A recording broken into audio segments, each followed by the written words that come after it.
Hey cycling community, this is Steve Grusis, the Cycling Greek. Like the title says, this is my first race back since my Afib incident about a month ago. I was going to wait one more week before I hit the races, but I was feeling pretty good and there wasn't a group ride that met my parameters for the time constraints I had available. The first question for me was what category was I going to sign up for? About a week before my Afib attack, I was given a forced upgrade to the Bs by SwiftPower.com.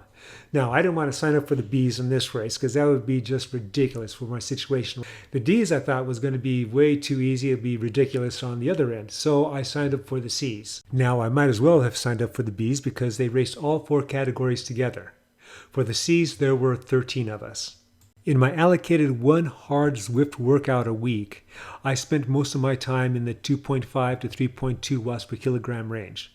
I figured this race was going to be faster, which is why I had chosen the Cs, but now we're all together, and since I spent a lot of time over 4 watts per kilogram, 4.5 watts per kilogram, this would have been perfect if I was just racing the Cs. Still, it was good to be racing, and it is what it is. Of course, I'm not where I was a month ago before my attack. I was going as hard as I can go, but I was also dialing back before I had redlined, and I was doing a lot of cutting of my losses. I was doing a lot of wheel sucking too, but that's even tough in this race. When you look on the screen, you'll see that we have a split that's forming. Now we're going to come together a bit, but everything is just getting drawn out. People are so far apart that it doesn't qualify as a pace line.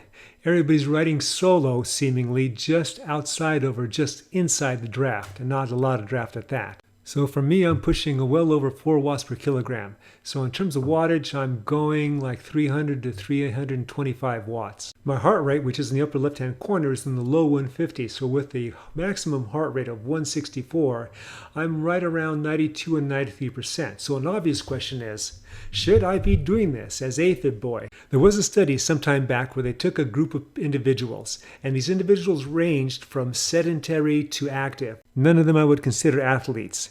These people had at least one incident of Afib. Some of them had, the quick Afib where they come in and out of it after a little bit, and others had more long-lasting Afib.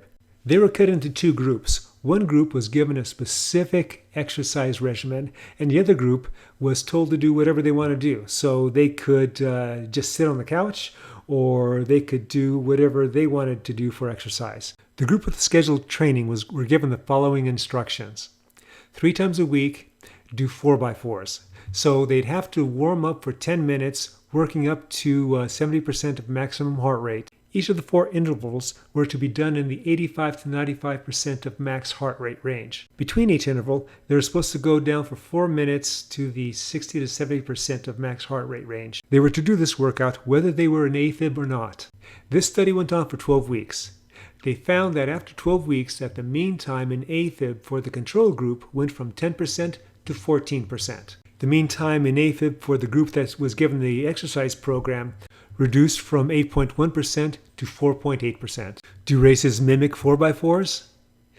Well, this one did for me. They usually don't. Of course, there's other benefits to exercise that most of us are aware of that I'm not touching on in these videos. As I stated in my previous videos, I'm going to limit myself to 2 hard workouts a week, and right now that means 1 Zwift race a week. Other times, I'm doing super easy, or I'm doing middle to upper endurance. Back to the screen, it hasn't even been 4 minutes into the first lap, and most of the A's and the B's and a good percentage of the C's have gone up ahead, and they're way out of sight.